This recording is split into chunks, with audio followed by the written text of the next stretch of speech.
Bonjour à tous, bienvenue dans votre magazine Entrepreneur. Entrepreneur qui vous fait décortiquer tous les rouages de l'emploi, de la formation à la vie de l'entreprise. Entrepreneur donne également la parole à ceux qui sont là, qui sont déjà en place pour booster ceux qui se cherchent encore.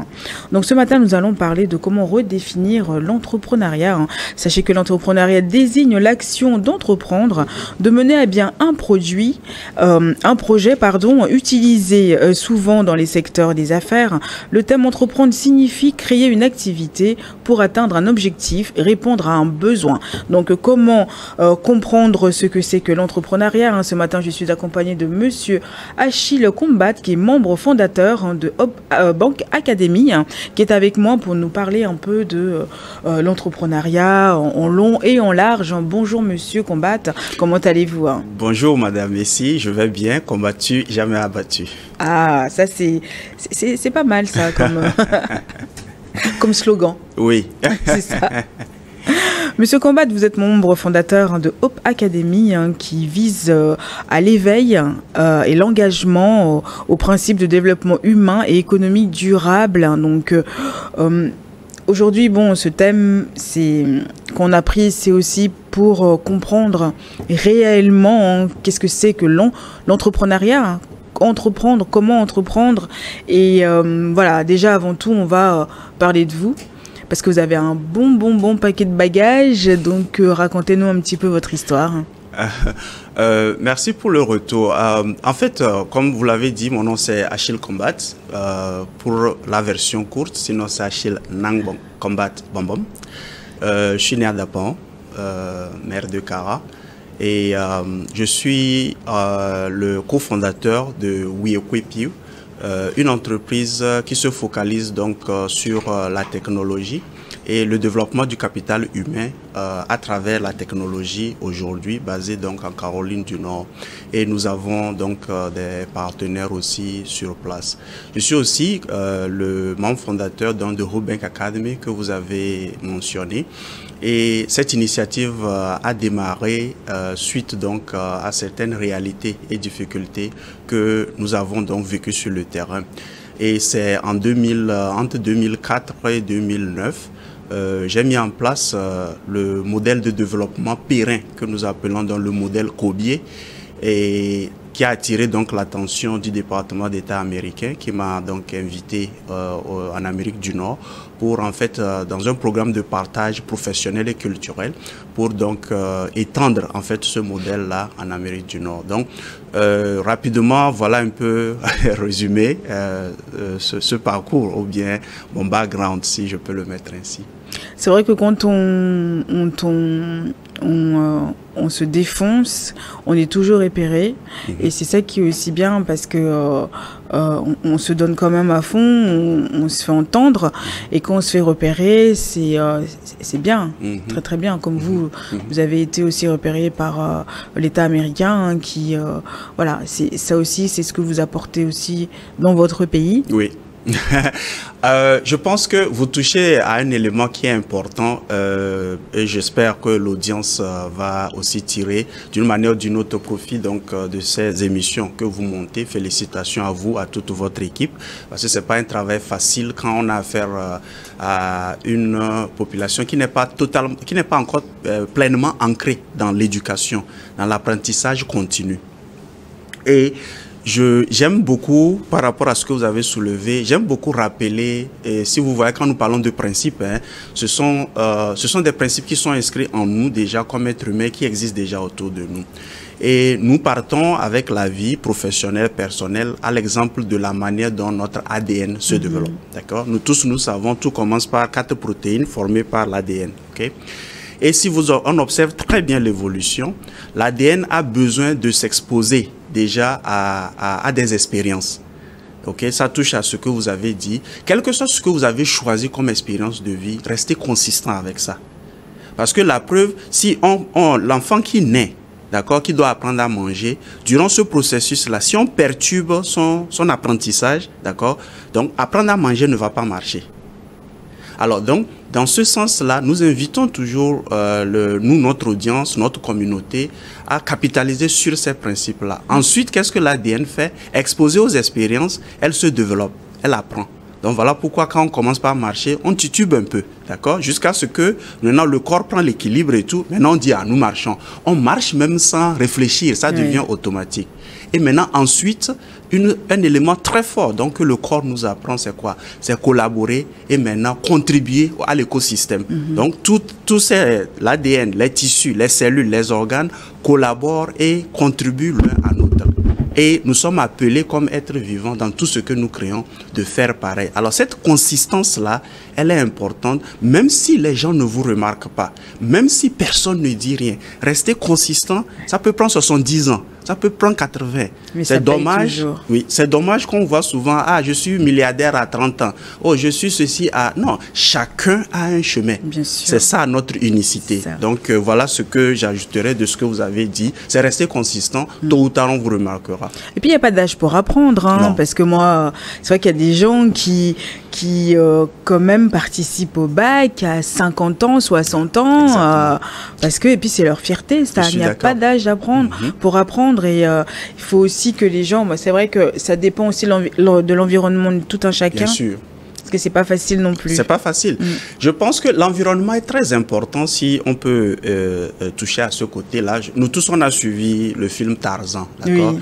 Il y a d'autres films qui ont traduit. Voilà comment les médias peuvent nous aider. C'est à travers les émissions, à travers les trucs qu'ils peuvent donc le faire. Alors, l'environnement est important parce que si moi, mon cheminement, j'ai pas été exposé peut-être dans un environnement qui me permet aujourd'hui de penser, ah, mais voilà comment le corps fonctionne et ça peut m'inspirer à chose. Donc, si on prend un enfant et on le met dans un environnement de gorilles, il va se comporter comme des gorilles. Absolument. Dans un environnement de loups, il va se comporter comme des loups. C'est l'importance un peu du développement de l'ADN que nous ne devons pas négliger dans tout ce que nous co-créons comme êtres humains, quoi.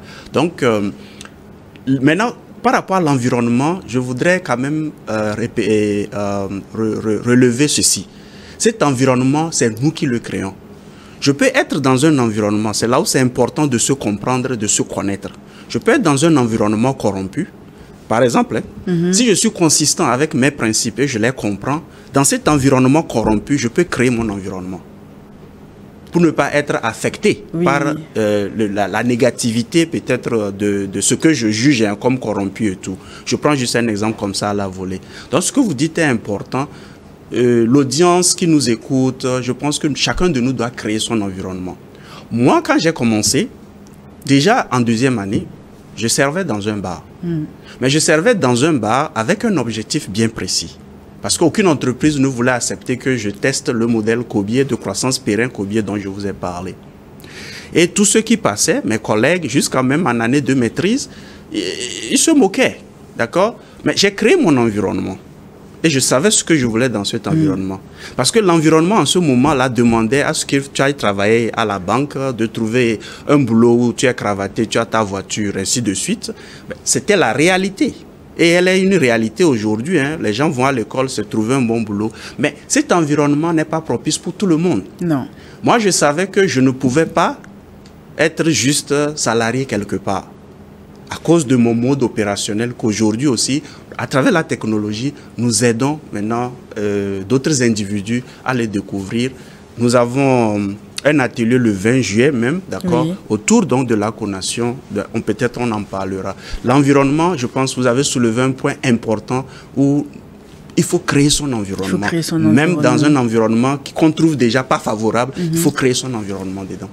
Mais le thème du jour porte sur comment redéfinir justement le mot entrepreneuriat, justement. Donc, qu'en pensez-vous? Est-ce que on comprend tous de la même manière? Qu'est-ce que vous en pensez, vous, de tout ça? Ça, c'est une très bonne question qui me tient à cœur. Je pense que j'ai passé plusieurs fois sur différentes émissions ici à New World TV. Et nous parlons de redéfinir quelque part, mais derrière, pour que l'audience aussi comprenne, nous voulons travailler à retourner en fait à l'étymologie du mot. Et vous l'avez expliqué dans votre introduction. Entreprendre, je vais le mettre terre à terre, c'est observer autour de soi les problèmes qu'il y a, tu trouves solution. La preuve, quand on prend un être humain seul, on le met sur une île seul, il trouvera les voies et moyens pour survivre. Parce que tous les problèmes qu'il va rencontrer, il est outillé par essence à trouver solution. Oui. Donc, le mot entrepreneur, si nous partons sur cette base de la définition que vous avez donnée dès le début et que je réitère encore maintenant, nous comprenons que entrepreneuriat ou entreprendre, nous sommes créés êtres humains entrepreneurs. Parce qu'aucun être humain ne peut pas rester voir un problème et juste rester là-bas, à moins que quelque chose n'a pas bien fonctionné dans tout son écosystème. Je vais le mettre ainsi, d'accord?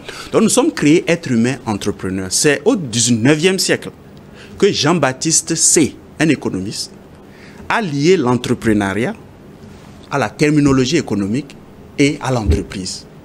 Sinon, l'entrepreneur humain que nous sommes n'est pas automatiquement appelé à pouvoir créer des entreprises pérennes. Un est inné en nous, l'autre demande une science, un art, pour pouvoir donc créer une entreprise pérenne. Donc voilà à peu près comment moi, depuis toujours, moi je scinde les deux, parce que nous voyons un amalgame, d'accord, où on pense qu'être entrepreneur, c'est forcément aller créer une entreprise. Alors, comme dans nos pays, nous aimons les exemples des grands noms. Des grands noms, ça... oui. Donc, vous partez de Bill Gates, vous allez à Steve Jobs, paix à son âme. Vous allez à tous ces grands qui ont eu des idées et créé des choses, des solutions. C'est comme ça que ça a commencé.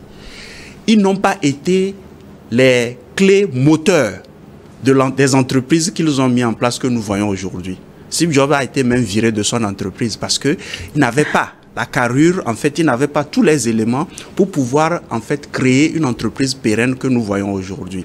Il a dû aller à l'école de la création d'entreprises pérennes pour pouvoir donc le faire. Donc, j'ai voulu juste, par rapport à la question, quand nous parlons donc d'entrepreneurs aujourd'hui, que la compréhension soit quand même ramenée à l'étymologie du mot. Oui. Pour que même les salariés qui sont dans une entreprise ne pensent pas parce qu'ils travaillent pour quelqu'un, ils ne sont pas entrepreneurs. À moins que vous ne soyez un robot dans l'entreprise, vous êtes là chaque jour pour vos 8 heures de travail à trouver solution à des problèmes. Si vous donc, ce qui veut dire que une personne peut avoir des idées. Oui. Donc, ces idées-là, peut proposer ses idées et puis une autre personne peut créer. Parfaitement. Donc, ce n'est pas forcément la personne qui a l'idée qui est entrepreneur, en fait. Non. Vous avez trouvé la solution, vous la mettez au monde. Maintenant, d'autres personnes, comme vous l'avez dit, les bonnes personnes peuvent vont prendre la solution, pour la maintenant porter à la masse. Et vous n'avez pas besoin d'intervenir à ce moment. Et vous allez remarquer donc que tous ceux qui, par nature, ils trouvent solution, eux ils voient problème partout, ils trouvent solution, généralement, ils peuvent pas s'arrêter à une chose. Donc quand ils finissent, la société atteint ses noms, soit ils la vendent, ils vont à autre chose. Parce que naturellement, ils sont juste attirés par les problèmes et trouver donc les solutions. Mais quel est le rôle alors exact d'un entrepreneur? Oui, de ce que nous avons donc dit tantôt, le rôle vraiment exact de l'entrepreneur, c'est d'observer les problèmes sociétaux ou bien les problèmes des communautés et puis trouver des solutions. Une fois que la solution est trouvée, il s'entoure des personnes qu'il faut pour maintenant mettre la solution à la disposition de la masse. C'est là où la création de la valeur commence. Et la création de la valeur, elle doit profiter non seulement à l'entrepreneur, à sa communauté et à l'équipe qui l'entoure. Voilà pourquoi je donnais le schéma de l'ADN. D'accord? Il faut une collaboration, il faut une contribution. Donc, en tant qu'entrepreneur, si nous pensons qu'à nous seuls, et c'est dommage, l'argent est important. C'est dommage qu'on voit beaucoup d'entrepreneurs, on commence avec l'idée d'argent. Argent, ça... Oui. L'argent est clé, ça, il faut qu'on se mette d'accord. L'argent est un élément, il fait partie des 6 éléments de notre modèle de développement périn qui est Kobié. Mais l'argent ne doit pas être la définition de votre objectif en tant qu'entrepreneur. Plutôt la solution au problème. Et comment cette solution-là peut rendre la communauté meilleure. Il faudra que les gens aussi donc, se mettent ça dans la tête que c'est pas parce que tu as l'idée que forcément... on peut vendre aussi ses idées. Hein. Bien sûr. Ça se vend en plus, oui. C'est ce qu'on voit sur le terrain. Ah, oui, si vous prenez certains entrepreneurs, dès qu'ils ont eu l'idée, ils vendent l'idée. Ils vendent la solution. D'accord? Et puis, ils s'en débattent. Ils font leur argent là-dedans. Ouais. Parce que quelqu'un qui a payé pour la solution, sait qu'il va faire plus que ce qu'il a payé à la personne. Bien sûr. Et on a beaucoup d'histoires aujourd'hui avec Internet où les jeunes peuvent vraiment commencer par regarder. Donc, vous avez la solution. Trouvez des gens à qui vous allez vendre. Mais si vous trouvez que la solution, vous êtes appelé à pérenniser la chose ou bien à garder propriété de la chose et tout. Ok. Chaque être humain est différent. Et c'est là où nous insistons beaucoup sur les forces intuitives et les forces cognitives. C'est-à-dire que si vous comprenez, et vous comprenez vraiment ce qui vous rend unique, les différentes voies que vous allez choisir vous seront présentées. Exactement. J'aurais pu faire le choix, durant mon cheminement, d'accepter des postes qu'on m'a offerts et tout, mais je savais que je ne serais pas aussi productif. Épanoui, merci, dans ces postes-là. Donc, je suis resté calqué sur le truc. Même si je ne vais pas faire des milliards, je ne vais pas avoir ma 4x4, ma maison avec piscine et tout, je sais juste que ce n'est pas pour moi. Maintenant, l'autre qui accepte ça, ça ne le rend pas mauvais ou quoi que ce soit. Mais c'est son appel si on apprend à écouter cette voix interne-là qui nous parle à chacun de nous. Il faut savoir la capter, hein, cette voix-là. Exactement. Et elle se développe tout comme nos muscles physiques, quoi. Oui. Voilà pourquoi ça prend des années. J'aime comment vous avez dit, même des gens à 60 ans, d'accord, à 80, d'accord. On a vu des entrepreneurs à 70 ans que leur produit ou leur solution a pris. Exactement. Donc, chacun est différent. Nous devons comprendre notre unicité et rester consistant. C'est ce qui est un peu dommage. Moi, quand j'analyse les situations, je regarde un peu les jeunes avec qui nous sommes censés travailler et qui sont censés pérenniser même nos activités. Le manque de consistance. Ils sont précis. Vous ne pouvez pas, merci, vous ne pouvez pas être vert aujourd'hui, demain vous êtes rouge et puis ça fausse carrément même l'écosystème de votre corps. Ah oui. Merci. Là, on va, Monsieur Combat, on va marquer juste un temps de pause. Hein. On revient juste après les informations. Restez avec nous.